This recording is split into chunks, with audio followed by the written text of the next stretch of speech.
വജ്ര രചന ഹിമാ നവീൻ അവതരണം ഷാഹുൽ മലയിൽ എഡിറ്റിംഗ് ഷെരീജ് പൂനൂർ നിർമ്മാണം PNR ക്രിയേഷൻസ്. അദൃശ്യമായതല്ല, തെളിഞ്ഞ മതിൽക്കെട്ട് തന്നെയുണ്ട് അവനോടുള്ള സമീപനത്തിൽ ഇപ്പോഴും മനസ്സിൽ. അത് തകരാനും എബി എന്ന് മായം കലരാതെ സ്നേഹത്തോടെ വിളിക്കാനും ഈ ജന്മം കഴിയുമോ എന്ന ചിന്തകളുടെ പിടിവലിയിൽ വല്ലാത്തൊരു പിരിമുറുക്കം അനുഭവിക്കുന്നുണ്ട് ബുദ്ധിയും ഹൃദയവും തമ്മിൽ. ഇത്രയും ഗ്ലാമർ ഉണ്ടായിരുന്നു എനിക്ക്, ഈ കളർ കോമ്പിനേഷനിൽ പൊളിച്ചല്ലോ. കുസൃതിയോടെ ചിരിച്ച് തന്നിൽ നടന്നു മാറി ആകമൊത്തം നോക്കിക്കൊണ്ട് പറഞ്ഞവനെ പ്രണവ് ചെറഞ്ഞു നോക്കി. കണ്ണിയുരുക്കി ചിരിച്ച് എബിൻ അവന്റെ ഭാവങ്ങൾ ആസ്വദിക്കുകയാണ്. എബിൻ മാത്യൂസ് ഒട്ടും മോശമല്ലല്ലോ, ഇന്നെന്താ നിന്റെ കല്യാണമാണോ? തമ്മിലുള്ള കുഞ്ഞു പോരും അർത്ഥം വെച്ചുള്ള ചോദ്യങ്ങളും പ്രണവ് ആസ്വദിക്കുന്നുണ്ടെന്ന് എബിക്ക് നന്നായിട്ട് അറിയാമായിരുന്നു. ബഷീർ തിരക്കിൽ തന്നെയാണ്. ഫോട്ടോഗ്രാഫറും പെൺപിള്ളേരും അതും ഇതൊക്കെ ചോദിച്ച് ഇടങ്ങേറാക്കുന്നുണ്ട് അവനെ. അതിപ്പോ പെണ്ണ് റെഡിയാണെങ്കിൽ ഇതേ ഈ സെക്കൻഡിൽ മിന്നിട്ടാ റെഡിയാണ് ഞാൻ. ആളിയും ചെന്ന് പെങ്ങളെ വിളിച്ചിട്ട് ഇച്ഛായ വന്നത് പറ. ചെറിയ നാളഭിനയിച്ച് പറയുന്നവനെ കണ്ട് കണ്ണ് ഉറപ്പിച്ച് നോക്കുമ്പോൾ പ്രണവിന് അസ്വസ്ഥത അടിമുടി പെരുത്തേറിയിരുന്നു. നീയേ ദാ ഇപ്പൊ തൽക്കാലം പോയി ബാക്കി വന്ന ഈ ഡെക്കറേഷൻ ബോക്സ് കൊണ്ടുപോയി സ്റ്റോർ റൂമിനപ്പുറത്തുള്ള കോറിഡോറിൽ കൊണ്ടുവെക്ക്, കല്യാണം കഴിക്കാൻ നടക്കുന്നു. അത്രയും പറഞ്ഞ് മാറ്റിവെച്ചിരുന്ന നല്ല വലിപ്പമുള്ള കാർഡ്ബോർഡ് വെട്ടിയെടുത്ത് എബിയുടെ ദേഹത്തേക്ക് വെച്ച് പ്രണവെന്ന് പുച്ഛിച്ചു. എബി എന്തോ പറയാൻ തുടങ്ങുമ്പോഴാണ് ട്രെയിനിൽ ജ്യൂസ് ഗ്ലാസ് എടുത്ത് അകത്തുനിന്ന് വരുന്ന വജ്രയിലേക്ക് അവന്റെ കണ്ണുകൾ പതിഞ്ഞത്. ആളൊരു നിമിഷം ഒന്ന് സ്റ്റെക്കായി. എബിയെ കണ്ട് ആ നോട്ടം കണ്ട് ഒരൊറ്റ സെക്കൻഡിലാണ് നെഞ്ചി ശിങ്കാരിമേളം തുടങ്ങിയത്. ആ വേഷത്തിൽ അവളെ കണ്ട് പരിസരം മറന്നു നിൽക്കുകയാണ് എബിൻ. പെണ്ണിന്റെ അഴകിന് മാറ്റുകൂട്ടാനായി ആളുടെ ചുണ്ടിൽ ഒളിച്ചുകളി നടത്തുന്നുണ്ട് നാണം കലർന്ന ചിരി. പരസ്പരം കണ്ട മാത്രയിൽ ഇരുവരുടെയും കണ്ണുകൾ തിളങ്ങുന്ന കണ്ട് അസ്വസ്ഥതയോടെ പിടക്കുന്ന നെഞ്ചോടെ അപ്പുറം നീങ്ങുന്ന ആൾക്കാരുടെ നിർദ്ദേശങ്ങൾ കൊണ്ട് സംസാരിക്കുന്ന ബഷീറിനരികിലേക്ക് പ്രണവ് നടന്നു. വജ്രം നടക്കുമ്പോൾ ഏതൊരാൾ വന്ന് അവളുടെ കയ്യിൽ ട്രേ വാങ്ങി പണിക്കാരുടെ അടുത്തേക്ക് നടന്നു. ഇത് സ്റ്റോർ റൂമിൽ വെക്കണം, എവിടെയെന്ന് കാണിച്ചോ വാ. അല്പം ഗൗരവത്തോടെ തന്നെ പറഞ്ഞ് മുന്നോട്ട് നടന്നവനെ കണ്ണുവീഴ്ച നോക്കിയവൾ. ഒന്നും ചിരിക്ക പോലും ചെയ്യാതെ പരിചയമേ ഇല്ലാത്ത പോലെ മറികടന്നവൻ പോയപ്പോൾ അത്ര നേരം അവന്റെ വരവിനായി കാത്ത് ത്രസിച്ചുകൊണ്ടിരുന്ന മനസ്സ് നനഞ്ഞു കുതിർന്ന് ഞെട്ടറ്റു വീണ പോലെയായി. ദേഷ്യവും സങ്കടവും കൊണ്ട് പിറുവിരുത്ത് അവന് മുന്നിലായി ധൃതിയിൽ നടക്കുമ്പോൾ എബിന്റെ നെഞ്ച് ബാൻഡ് വേണം നടത്തുകയാണെന്ന് അവൾ അറിഞ്ഞില്ല. എന്റെ പൊന്നു പ്രണവേ, അവളെ ഒന്ന് തനിച്ചിട്ടാ എന്ത് എന്റെ കർത്താവെന്ന് ഞാൻ വിളിച്ചേ ഉള്ളൂ. ഓൺ ദ സ്പോട്ടിൽ കബോർഡ് വെട്ടി കയ്യിലേക്കിട്ട് നിന്നെ എന്റെ മുമ്പിലേക്ക് അങ്ങേരെ അയച്ചില്ലേ, നീ മുത്താടാ മുത്ത്. പിന്തിരിഞ്ഞു നോക്കി പ്രണവിന് നേരെ ഫ്ലൈയിങ് കീസ് കൊടുക്കുമ്പോൾ അവന്റെ ആ കുസൃതി ചിരിയിൽ ഒളിപ്പിക്കുന്ന അർത്ഥമെന്തെന്ന് സെക്കൻഡുകൾക്കുള്ളിൽ പ്രണവിന് മനസ്സിലായി.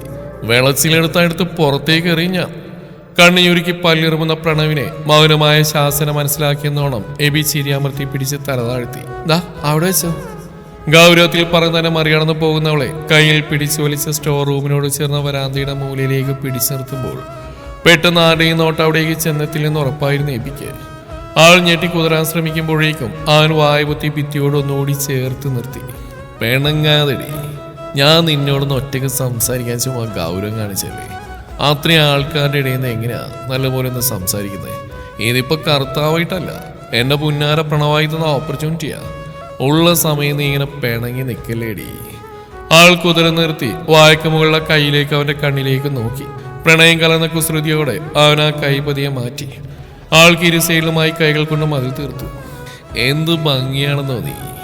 ആ ശബ്ദത്തിൽ നിന്നും അവൻ എത്രമാത്രം എക്സൈറ്റഡ് ആണെന്ന് തിരിച്ചറിഞ്ഞ വജ്രയുടെ നെഞ്ചിരിപ്പ് ആൾക്ക് തന്നെ കേൾക്കാൻ പാകത്തിൽ കാതിലേക്ക് ഇരച്ചെത്തി. നാണവും പരിഭ്രമവും കൊണ്ട് അവനെ നോക്കാനാവാതെ അലസമായി കണ്ണു വായിച്ചു നിന്നു. ആരെങ്കിലും വരും, മാറിക്കേ.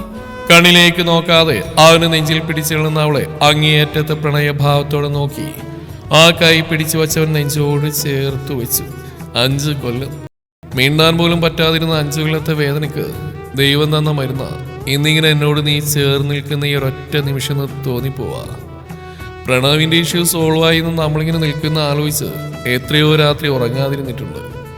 കാറും കോളും മാഞ്ഞ് ചേർന്നിങ്ങനെ നിൽക്കുന്ന ഈ ഒരു മൊമെന്റ് എൻ്റെ ലൈഫിലെ അല്ല, നമ്മുടെ ലൈഫിലെ മറക്കാൻ പറ്റാത്തൊരു ദിവസമായിട്ട് മാറ്റാൻ ഞാൻ സമ്മതം ചോദിച്ച അനുവാദം തരുമോ നീ? മുഖം കൈക്കുമ്പിളെടുത്ത് നേരത്തെ ശബ്ദത്തിൽ കണ്ണിലേക്ക് നോക്കി സ്നേഹത്തിന്റെ തീക്ഷ്ണഭാവത്തോടെ ചോദിക്കുന്ന എബിനെ കണ്ട് അവിടെ കണ്ണുപിടച്ചു. ഉടൽ വിറച്ചു, ശ്വാസം മുറുകി. അതരങ്ങളോട് അതരങ്ങളെ ഇണചേർക്കുവാൻ അനുവാദം ചോദിക്കുകയാണ് അവൻ.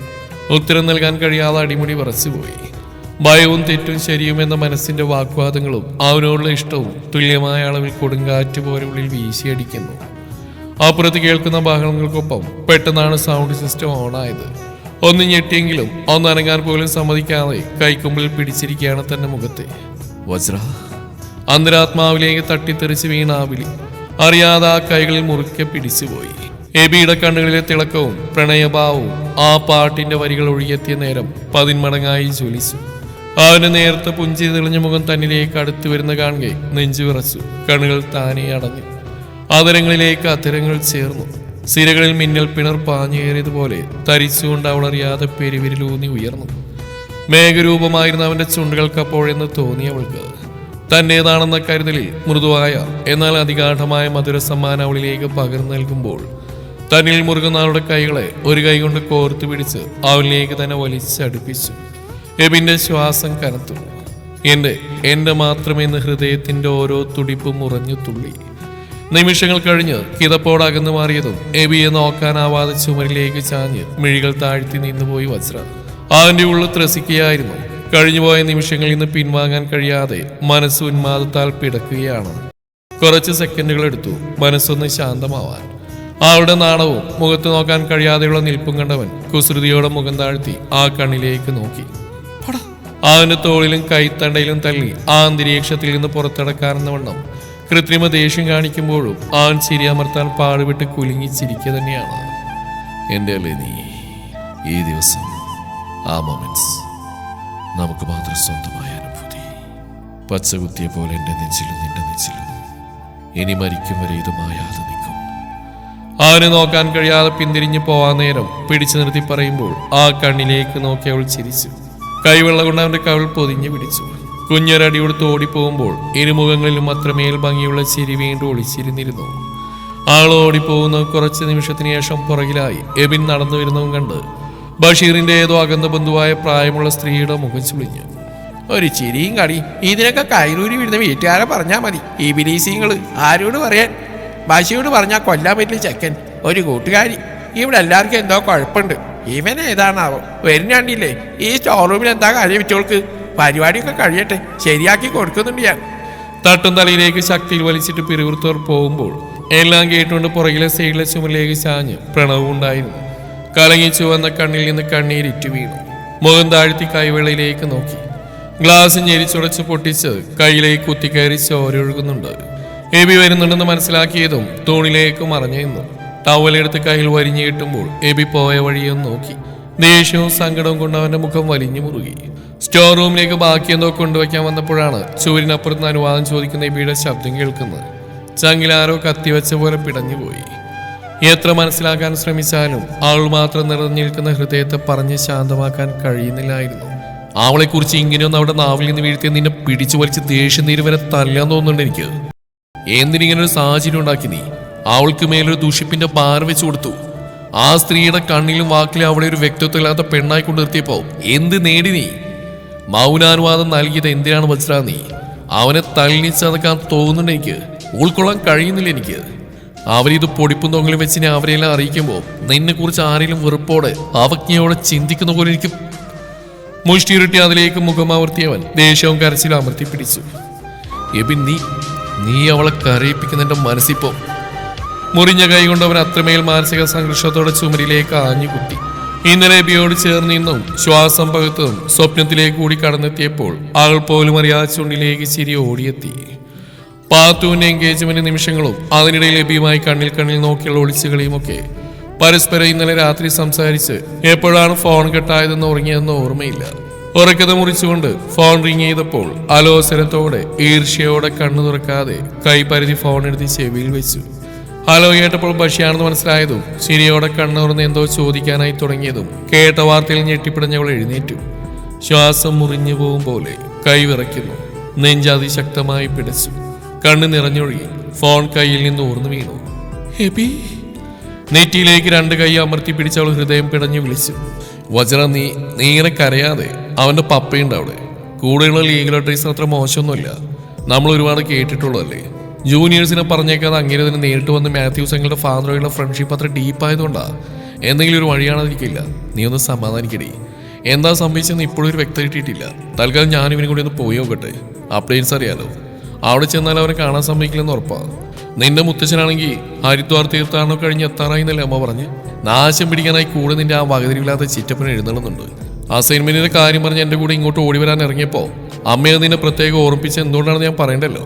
നാക്കിന് ലൈസൻസ് ഇല്ലാത്ത ആ ചൊറിയൻ ചെയ്യുമ്പോൾ ആഘോഷിക്കവരൊന്നും ഇട്ടുകൊടുക്കണ്ട. നീ തൽക്കാലം വീട്ടിലേക്ക് തന്നെ പോവച്ചടാ, ഞങ്ങൾ വിളിക്കാതില്ലേ. പ്രണവിന്റെ സ്റ്റഡി റൂമിലെ ടേബിൾ ഒരു കൈ അമർത്തി പിടിച്ച് മറുകയിൽ മുറുക്കെ പിടിച്ച മൊബൈൽ ഫോൺ കൂട്ടിപ്പിടിച്ച് ചുണ്ടിലേക്ക് മുട്ടിച്ച് ഇനിയും അവസാനിക്കാതെ തേങ്ങലോടെ തളർന്നു നിൽക്കുന്നവളെ തോളിൽ പിടിച്ച് ബഷീർ ആശ്വസിപ്പിക്കുമ്പോൾ തൊട്ടപ്പുറത്ത് പുറത്തേക്ക് നോക്കി ജനൽ കമ്പികളിൽ വിരലുകൾ അമർത്തി പിടിച്ച് അസ്വസ്ഥമായ മനസ്സോടെ നിൽക്കുകയാണ് പ്രണവ്.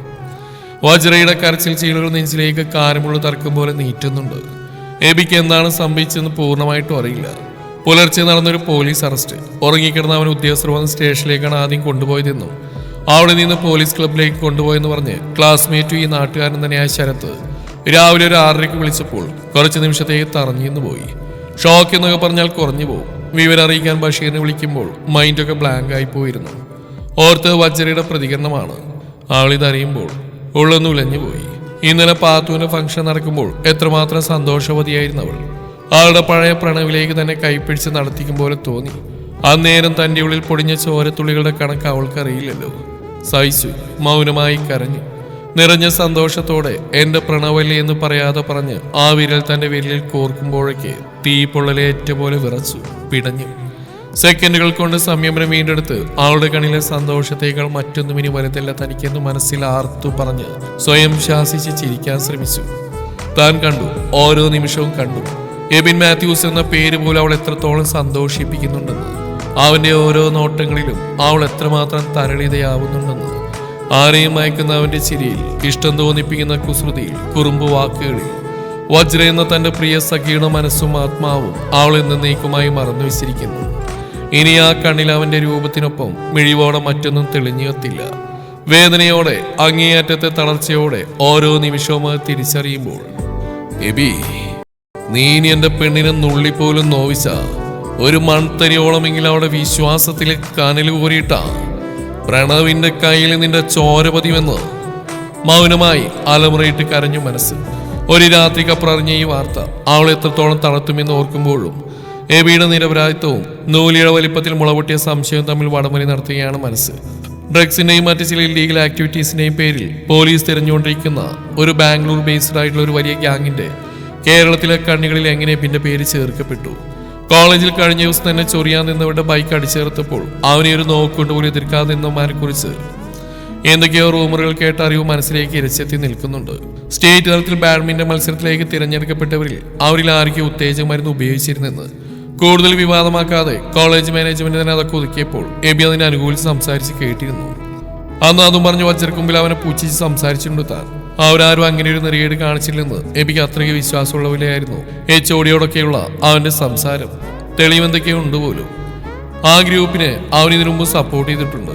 വജ്രയെ കളിയാക്കിയതിന്റെ പേരിൽ, നോക്കിയിരുന്നതിന്റെ ഒക്കെ പേരിൽ താൻ അവരുമായി കൊമ്പോർത്തിട്ടുള്ളത് കൊണ്ട് അവന്മാരെ പൂട്ടണമെന്ന ചിന്ത തന്നെയായിരുന്നു തനിക്ക് അന്നൊക്കെ. ആരും അറിയാതെ അവൻ ഇടപെട്ട് താൻ അറിഞ്ഞ് ഡിപ്പാർട്ട്മെന്റിലേക്ക് പോകും വഴി യാദൃശ്ചികമാണ് എബിൻ അവനൊന്ന് ആ ഇഷ്യൂവിൽ ആർക്കു വേണ്ടി നിലകൊണ്ടതും അവന്മാരിൽ അവന് മുമ്പിൽ പഞ്ചപുച്ച മടക്കി നിൽക്കുന്നൊക്കെ റീവെന്റ് ചെയ്ത് നിൽക്കുമ്പോൾ സത്യം എന്തെന്ന് അറിയാനാവാതെ എവിടെ എന്ത് സംഭവിച്ചു, എബിനെങ്ങനെ അതിൽ ഉൾപ്പെട്ടു എന്നൊക്കെ ചിന്തകൾ കുഴഞ്ഞു പറഞ്ഞുകൊണ്ടിരുന്നു. ആ അവസ്ഥയിൽ നിന്ന് ഉണർത്തിയത് വജ്രയുടെ ശബ്ദമാണ്. ഞാൻ വരാൻ പക്ഷേ ഒറ്റയ്ക്ക് നീന്താൻ നെഞ്ചുമുറുകി ഞാനില്ലാണ്ടാവും. എനിക്കറിയണം എന്താ സംഭവിച്ചതെന്ന്. എൻ്റെ പേര് തെറ്റും ചെയ്യില്ല. എന്നേക്കാൾ വിശ്വാസം എനിക്ക് അവനെ. നിങ്ങൾക്കും അറിയില്ലേ അവൻ എന്താണ് എങ്ങനെയാണെന്നൊക്കെ. ഇതെന്തോ ചതിയാണ്. ഓഫീസേഴ്സിനോട് ഞാൻ സംസാരിക്കാം. ഞാൻ പറയാം ഇതിനെ പറ്റി. ഇല്ലെങ്കിൽ ഇനി നമുക്ക് പ്രിൻസിയെ കൂടി പോയാലോ? സാറ് പറയില്ലേ അവന് വേണ്ടി? എല്ലാ ടീച്ചേഴ്സും അവന് വേണ്ടി സംസാരിക്കില്ലേ? സമനില തെറ്റിയ പോലെ തന്റെ കൈയുളച്ചുകൊണ്ട് കരച്ചിൽ ചീളുകളോടെ പറയുന്നവളെ കണ്ട് ബഷീർ നിസ്സായതോടെ അതിലുപരി അവിശ്വസനീയതയോടെ നോക്കി. തുടരും ഈ കഥയുടെ ബാക്കി ഭാഗം നാളെ ഇതേ സമയം.